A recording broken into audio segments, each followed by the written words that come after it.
अस्सलाम वालेकुम friends, welcome back to top smarties drama serial Khush Naseebi, जिसकी के बात करेंगे आज हम टिल लास्ट एपिसोड तक। तो इसकी आने वाली एपिसोड में यानी कि इसकी लास्ट एपिसोड में हम देखेंगे कि सब कुछ हमें सही होता ही नज़र आ रहा है।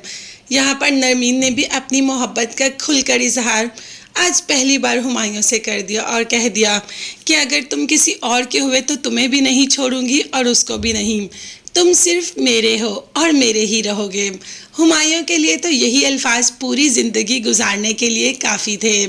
वहाँ पर हुमायूं गुल के पास चला जाता है, उसका ऑर्डर तो कंप्लीट कर दिया मगर अब वो मज़ीद बुटीक में नहीं रहना चाहता।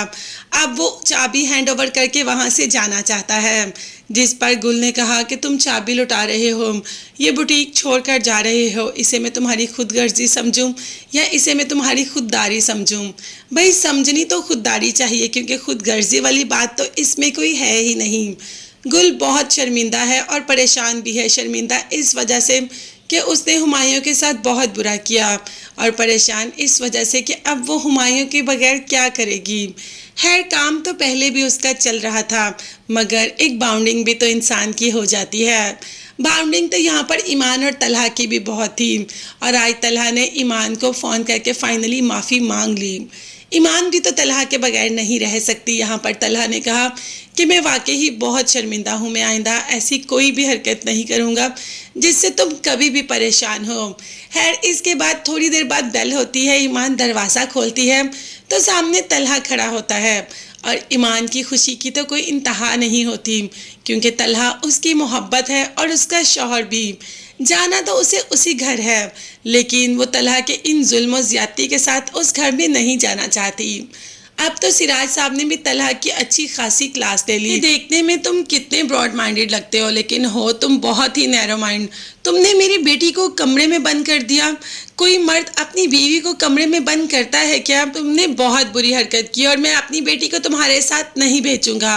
अब तलहा ने सिराज साहब से माफ़ी मांगी और वादा भी किया कि आइंदा ईमान को कभी भी किसी बात की तकलीफ़ या परेशानी नहीं होने देगा।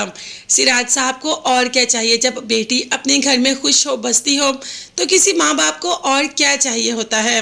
बस एक बेटी है जो अपनी बेवकूफ़ी की वजह से ही अपना घर तोड़ बैठी। मतलब बेवकूफ़ी ये नहीं कि उसने निहाल के साथ निभाना नहीं चाहिए, बेवकूफ़ी ये कि उसने गलत इंसान से मोहब्बत की। अब तो निहाल को भी इस बात का एहसास हो रहा है कि माहीन कितनी अच्छी थी और उसने माहीन के साथ कितना बुरा किया। उसने माहीन की मजबूरी का यानी कि उसकी मासूमियत का फ़ायदा उठाया। वो अपनी मोहब्बत के हाथों मजबूर थी और निहाल ने इसी चीज़ का तो फ़ायदा उठाया मगर आज निहाल भी पछता रहा है। बात करें तीनों बहनों की ज़िंदगी की तो ईमान तो अपने घर में बेहद खुश है और अगर बात करें हम नरमीन की तो नरमीन तो शुरू से ही अपने घर में बहुत खुश थी। हुमायूं ने तो तली का छाला बना कर रखा हुआ है नरमीन को और अभी तक भी। बस इनमें जो पीछे रह गई वो माहीन रह गई मगर वो भी पीछे नहीं रहेगी, वो भी अब अपनी स्टडी कंटिन्यू कर रही है। उसमें भी इतना हौसला हो गया या इतना कॉन्फिडेंस आ गया है कि वो दुनिया को फेस कर सके, बाहर जा सके, उनसे बात कर सके। इसी चीज़ की कमी का तो निहाल ने फ़ायदा उठाया था। खैर बहनें भी साथ साथ अपनी बहन को समझाती जा रही हैं कि ज़िंदगी गुजारना का ढंग कैसा है। बस यहाँ पर अकेली रह गई तो गुल अकेली रह गई, वो भी अपनी हरकतों की वजह से। अगर गुल हुमायूं के साथ अच्छे तरीके से बिहेव करती तो आज हुमायूं गुल के साथ होता एक बिजनेस पार्टनर के तौर पे। है ड्रामा तो थ्रू आउट बहुत अच्छा रहा और इसकी स्टोरी भी एंड बहुत अच्छा था, सारी हैप्पी एंडिंग हो गई और मज़ा भी आया ड्रामे को देखने में। आप बताएं आपकी क्या राय है? साथ चैनल को सब्सक्राइब कीजिएगा। अल्लाह।